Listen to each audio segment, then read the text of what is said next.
Halogen bulb, HID या फिर LED, इन तीनों ऑप्शंस में से हमारी गाड़ी में कौन सी लाइट्स होनी चाहिए? पाकिस्तानी गाड़ियों में ज़्यादातर जो लाइट्स हैं वो हैलोजन बल्ब है। हैलोजन बल्ब हमारे घर में जो पुराने वाले जो बल्ब होते थे फिलामेंट वाले, उस तरह के होते हैं। इनमें मेनली एक टंगस्टन फिलामेंट होता है जिसमें से जब करंट पास किया जाता है तो वो गर्म होता है, उससे लाइट प्रोड्यूस होती है। इसकी हाउसिंग में हैलोजन भरी होती है, उस हैलोजन की वजह से इसकी लाइट जो होती है वो बहुत ज़्यादा हो जाती है घर वाले बल्ब की निस्बत, और इसी हैलोजन की वजह से इसको हैलोजन बल्ब कहा जाता है। हैलोजन बल्ब के फ़वाइद सबसे बड़ा तो ये है कि ये एक बहुत पुरानी टेक्नोलॉजी है, इस वजह से ये बहुत रेडिली अवेलेबल है, आपको ये बल्ब ऑलमोस्ट हर जगह से मिल जाते हैं। तो दूसरा इसका सबसे बड़ा फ़ायदा है वो ये है कि इसकी इंस्टॉलेशन बहुत आसान है। इंसान खुद भी जब भी अगर कोई बल्ब ख़राब हो, आप बड़े आराम से मार्केट से लेके इसको खुद लगा सकते हैं। लेकिन वो क्या रीज़न है कि अगर सारी गाड़ियों में ये आती है उसके बाद भी लोग इसको तब्दील करना चाहते हैं, तो हमने देखना कि क्या रीज़न्स हैं कि इसको तब्दील करना चाहिए। जो सबसे बड़ा रीज़न है वो ये है कि ये एक इंतहाई इनएफिशिएंट बल्ब है। जितनी ये वाला बल्ब जो है ये मैक्सिमम लोड डालता है गाड़ी के इलेक्ट्रिकल सिस्टम पे, और जितनी भी ताकत ये गाड़ी के इलेक्ट्रिकल सिस्टम से लेता है उनमें से तकरीबन 80% ताकत जो है वो हीट में वेस्ट हो जाती है और सिर्फ 20% एफिशिएंसी इसकी होती है तकरीबन। इस वजह से ये नई गाड़ियों के लिए स्पेशली जिसमें बहुत ज़्यादा और इलेक्ट्रिकल कंपोनेंट्स होते हैं उनके लिए ये बिल्कुल भी अच्छा नहीं होता। दूसरी चीज़ इसका जो नुकसान है वो ये है कि इसकी लाइफ बहुत कम होती है, लेकिन क्योंकि इसका कीमत ही बहुत ज़्यादा कम होती है इस वजह से इससे फ़र्क नहीं पड़ता कि इसकी लाइफ कम हो या ज़्यादा हो। जो इसका एक और बहुत बड़ा नुकसान है वो ये है कि लाइट पैटर्न ओमनी डायरेक्शनल है, यानी कि जिस जगह पे लाइट प्रोड्यूस हो रही होती है लाइट उसके चारों तरफ 360 डिग्री में फैल रही होती है। अब चूँकि वो किसी एक स्पेसिफिक डायरेक्शन की तरफ नहीं जा रही होती तो सिर्फ रिफ्लेक्टर्स और जो प्रोजेक्टर लेंसेज होते हैं उनसे रिफ्लेक्ट करा के लाइट की बीप बनाई जाती है। अब इस बल्ब में एक और नुकसान ये भी होता है कि इसकी लाइट जो होती है वो यूनिफॉर्म नहीं होती। आपको हॉट स्पॉट्स नज़र आते हैं, कई जगह पे लाइट नहीं होती, कई जगह पे ज़्यादा होती है, कई जगह पे डिम होती है, और प्रॉपर स्प्रेड नहीं होता। इन सारे नुकसानात की वजह से हमें ये देखना चाहिए कि हमें कौन सी लाइट जो हमारे पास दीगर मौजूद दूसरी टेक्नोलॉजीज़ हैं HID और LED, उनमें से कौन सी लाइट से इसे रिप्लेस करना चाहिए। HID भी एक बहुत पुरानी टेक्नोलॉजी है, बिल्कुल हैलोजन लाइट्स की तरह, और इसकी करीब तरीन मिसाल घर की जो ट्यूबलाइट वाला सिस्टम होता है जिसमें चौक और स्टार्टर वगैरह लगे होते हैं, बिल्कुल वैसा ही है। HID में भी उसी तरह चौक भी होता है जिसे बैलास्ट कहते हैं, और उस तरह इसके बल्ब के अंदर एक एडिशनल स्टार्टर इलेक्ट्रोड भी होता है। HID में इलेक्ट्रिकल आर्क बनाई जाती है जो कि बल्ब में मौजूद मेटालिक सॉल्ट्स और जो गैस मौजूद होती है उसके अंदर, उसके साथ मिलके एक बहुत ब्रिलियंट लाइट सोर्स बनाता है।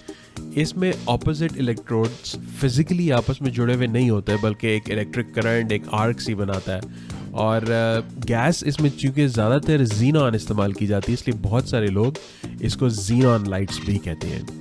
जिस तरह ट्यूब लाइट या एनर्जी सेवर बल्ब जो होते हैं वो नॉर्मल बल्ब से कम बिजली लेते हैं, इसी तरह HIDs नॉर्मल हैलोजन बल्ब से कम बिजली इस्तेमाल करते हैं और जो गाड़ी का इलेक्ट्रिक सिस्टम होता है उस पर कम बोझ डालते हैं। और इसी तरह मसलन अगर आपकी गाड़ी में हेडलाइट्स गाड़ी के ऑफ होने के बाद कुछ देर तक चलती रहती हैं जिसे फॉलो मी होम फंक्शन कहते हैं, तो ये बैटरी पे भी हैलोजन बल्ब की निस्बत कम बोझ डालते हैं। HIDs की जो लाइफ होती है वो हैलोजन बल्ब से 3 से 5 गुना ज़्यादा होती है, लेकिन क्योंकि HID का जो पूरा सिस्टम होता है इसकी कॉस्ट हैलोजन से काफ़ी ज़्यादा होती है, इसलिए ये लाइफ का फ़र्क इतना ज़्यादा नहीं होता क्योंकि ऑलरेडी आपने शुरू में बहुत ज़्यादा पैसे दे दिए होते हैं। इसके अलावा हैलोजन के मुकाबले में HIDs की लाइट बहुत ज़्यादा ब्राइट होती हैं और साथ यूनिफॉर्म भी होती हैं और उससे रोड आपको बेहतर नज़र आती है। अगर हम HIDs के नुकसानात की बात करें तो सबसे पहले तो HID जब आप स्टार्ट करते हो तो उसमें एक वार्म अप पीरियड होता है जिसके अंदर जो उसकी गैस और जो सॉल्ट्स होती हैं उनका रिएक्शन स्टार्ट होने में थोड़ा टाइम लगता है। शुरू में लाइट थोड़ी धीमी होती है लेकिन 5 से 10 सेकंड में लाइट जो होती है वो अपनी पूरी ब्रिलियंस पे आ जाती है। उसके अलावा जो एक और इशू है वो ये कि ये भी हैलोजन बल्ब की तरह ओमनी डायरेक्शनल होती हैं। जो बल्ब होता है बिजली उसके लाइट उसके चारों तरफ 360 डिग्रीज में जा रही होती है, जिसको फिर प्रोजेक्टर्स और रिफ्लेक्टर्स की मदद से एक बीम की सूरत में सामने की तरफ किया जाता है। अब इसी तरह क्योंकि इसकी ब्राइटनेस बहुत ज़्यादा होती है हैलोजन के मुकाबले में, इसीलिए जब अगर नॉर्मल रिफ्लेक्टर्स में से यूज़ किया जाए या इवन प्रोजेक्टर में भी यूज़ किया जाए तो इसका ग्लेयर भी बहुत ज़्यादा होता है। और इसी तरह HIDs में मुख्तलिफ सॉल्ट्स और गैस के मिक्सर्स वगैरह इस्तेमाल करके ज़्यादा ब्राइट लाइट्स भी बनाई जाती हैं, जो कि 8000 या 10,000 केल्विन या उससे भी ज़्यादा रेट किया जाता है। इन लाइट्स का ग्लेयर इतना ज़्यादा होता है कि सामने से आने वाले को कुछ भी नज़र नहीं आता, और जहाँ भी कोई साइन बोर्ड वगैरह लगा हुआ हो वहाँ पे इतनी ज़्यादा रिफ्लेक्शन होती है कि HID वाले ड्राइवर की अपनी आंखें बीचों दे आ जाती हैं। एक और चीज़ जिसका ख्याल रखना चाहिए, HIDs रिफ्लेक्टर वाली हेडलाइट्स में लगाना लिटरली गुनाह कबीरा है। रिफ्लेक्टर्स वाली लाइट में इनका ग्लेयर और भी ज़्यादा होता है और सामने से आने वाले को कुछ भी नज़र नहीं आता।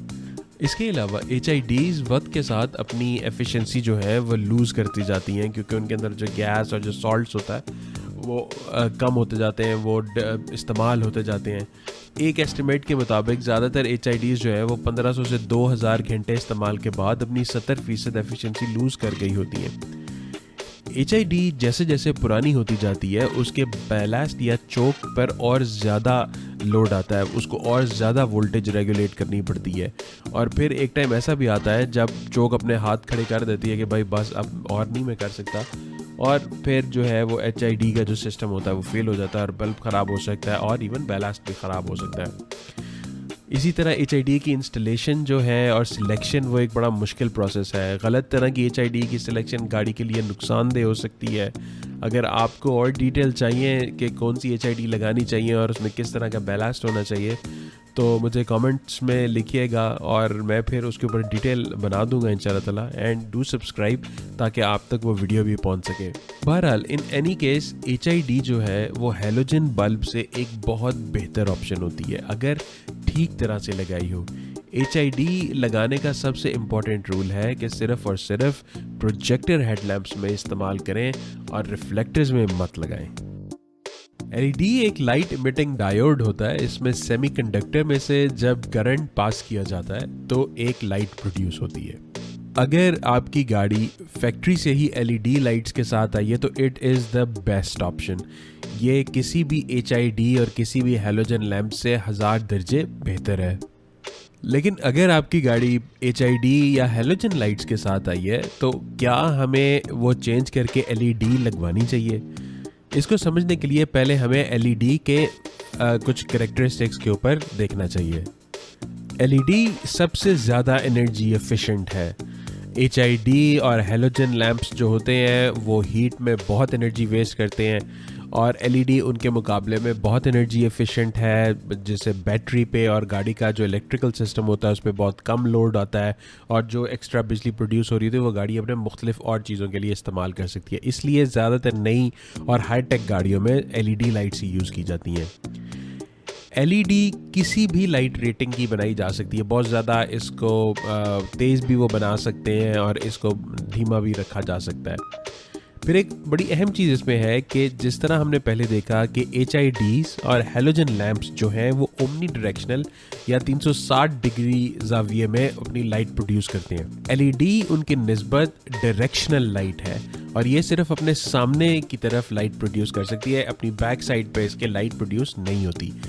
इस तरह से जो LED की बीम है उसको डायरेक्ट करना आसान होता है और इसमें लॉसेस कम होते हैं और इस वजह से इसकी ऑलरेडी भी ब्राइटनेस ज़्यादा होती है और बड़ी एक बेहतरीन किस्म की इसकी बीम बनती है। LEDs पहले इनकी कॉस्ट बहुत ज़्यादा होती थी, लेकिन अब चूँकि ये बहुत ज़्यादा प्रोडक्शन में आ गई हुई है इस वजह से इनकी कॉस्ट भी कम हो गई है और आफ्टर मार्केट हमें मिल भी जाती हैं लगवाने के लिए। एक और अहम बहुत चीज़ है वो ये है कि LED की लाइफ बाकी सब बल्ब से ज़्यादा होती है। जो कुछ अच्छी LEDs हैं वो 1 लाख घंटे तक अपनी एफिशिएंसी बराबर रख सकती हैं। फिर एक चीज़ इसमें यह कि एलईडी इन बाकी सारी लाइट्स की निस्बत सबसे कम हीट प्रोड्यूस करती है। एलईडी हीट तो सबसे कम प्रोड्यूस करती है, लेकिन ये हीट सेंसिटिव इसका जो सर्किटरी होती है वो ज़्यादा हो जाती है। इसलिए जहाँ पे एलईडी लाइट्स लगी होती हैं वहाँ पे कोई वेंटिलेशन सिस्टम वगैरह होना चाहिए, ताकि जो एलईडी का जो सारा सर्किट वगैरह है वो ख़राब ना हो। अब अगर तो आपकी गाड़ी में एलईडीज़ लगी हुई आई हैं तो that is the best option. ये एलईडीज़ डायरेक्शनल होती हैं और इनकी लाइट सबसे बेहतर होती है और ग्लेयर बाकियों की निस्बत सबसे ज़्यादा कंट्रोल्ड होता है। एलईडीज़ में सिर्फ इस चीज़ का ध्यान रखने की ज़रूरत है कि नॉर्मली एलईडी लाइट्स में कई छोटी छोटी एलईडीज़ लगी हुई होती हैं। अगर इसमें से कोई एलईडीज़ 2-3 एलईडीज़ ख़राब हो जाएँ तो वो जिस तरह बाकी लाइटों में आप एचआईडी का बल्ब या हैलोजन बल्ब रिप्लेस कर सकते हैं, इसमें वो बल्ब रिप्लेस नहीं होता। एलईडीज़ सोल्जर हुई होती हैं और अगर वो कुछ ख़राब हो जाए तो आपको पूरी की पूरी हेडलाइट असेंबली ही चेंज करनी पड़ती है। लेकिन नॉर्मली ऐसा नहीं होता। एलईडीज़ की लाइफ जो है वो बहुत ईजिली 1 लाख घंटे तक होती है और इवन गाड़ी के बाकी सारे कंपोनेंट से ज़्यादा ज़िंदगी होती है एलईडीज़ की।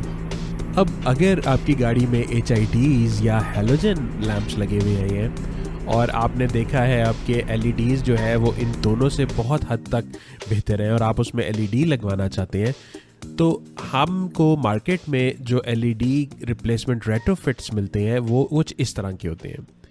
क्योंकि एलईडीज़ को या किसी भी लाइट सोर्स को बीम बनाने के लिए एक प्रॉपर उसका रिफ्लेक्टर प्रिज्म या मिरर सरफेस चाहिए होती है, जो कि इनमें नहीं होती क्योंकि बल्ब अंदर एंटर करना होता है। तो ये गाड़ी के रिफ्लेक्टर या प्रोजेक्टर का सहारा लेते हैं। अब एलईडी जैसे हमने पहले देखा कि डायरेक्शनल है, जबकि हैलोजन और एचआईडीज़ जो है वो ओमनी डायरेक्शनल है।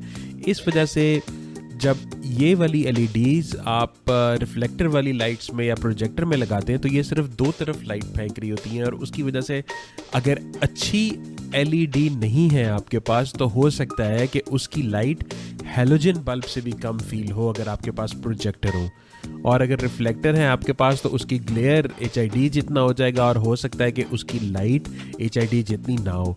तो सबसे पहले तो ये चीज़ अहम है कि अगर आप ख़रीदें तो बहुत बेहतरीन एलईडी ख़रीदें अपनी गाड़ी के लिए।